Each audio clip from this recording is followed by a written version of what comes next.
Hey, what's up, everybody? It's Travis Murdock, or should I say the real Travis Murdock? And today I've got something new and fresh for you, Travis Murdock stories. And for this first one, I've got my long lost cousin Trina Murdock, and she's gonna deliver one about her college days. Help you guys out. You can learn from her mistakes and live it up while you still can, because it doesn't last forever, and once it's gone, it's gone. So I'll hand it over to her.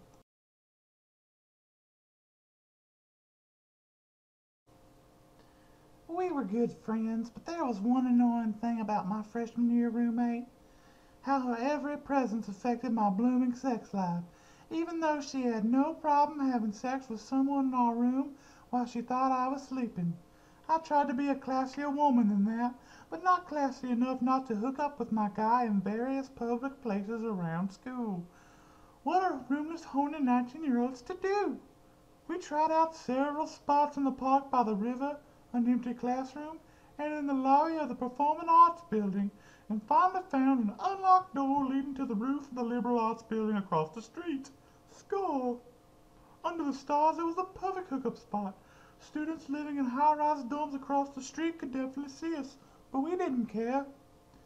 During my junior year, one of my journalism classes asked us to shadow a journalist. My friend wrote for a New York City newspaper at the time, so he asked the editor if I could follow along. The editor at the time was a really cool, PC, take no crap from anybody type of guy. He graciously let me sit in his office for an afternoon and watch him edit, hold meetings and handle our work, etc.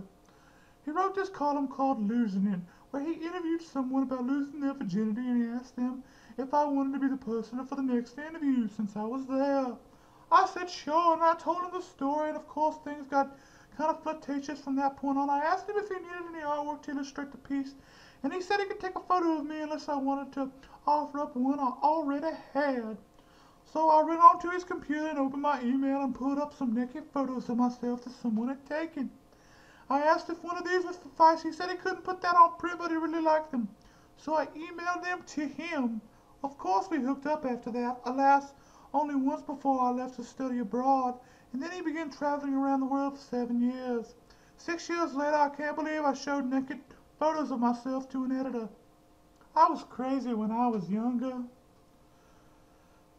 My freshman year, I went to an all-girls college that rhymes with Mount Holy Smoke before transferring out. My roommate was a little bit crazy and I had very little privacy. The school I went to was a very old school, and each fancy dorm had a sitting room where they served a weekly afternoon tea.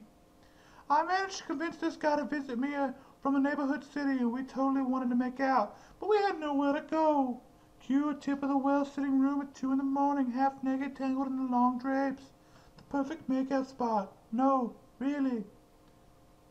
One time I gave a BJ on the balcony while the New York City watch my roommate slept behind the sliding glass. Slut Central.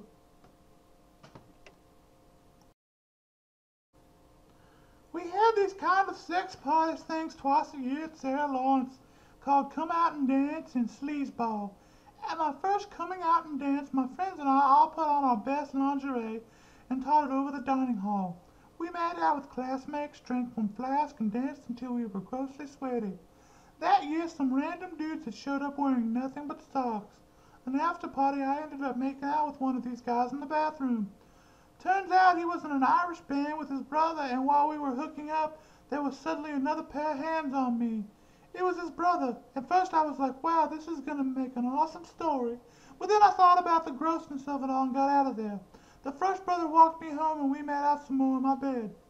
He talked about how he wanted to take me away to Ireland and was going to call me tomorrow to hang out.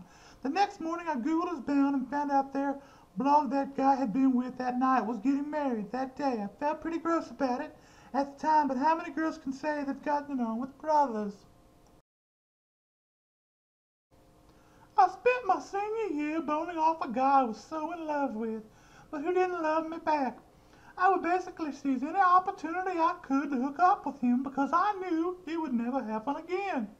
I know this story is sounding pathetic, but anyway, one night an opportunity came in from me giving him a blowjob in the back seat of my car behind a bar where we were hanging out.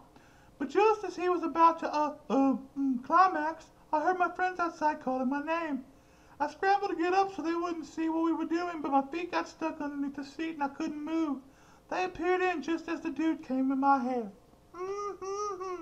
Memories. At some point my sophomore year, I started sleeping with my roommate. I don't actually remember how it started, but it was a women's school and these things just kind of happened. One night while out with another girl, our friend group, we all got very drunk, and for some reason I told her we'd been having sex. And she was like, I want in. So I ended up having an all-girl threesome that night. In the middle of the third girl's boyfriend actually came knocking on my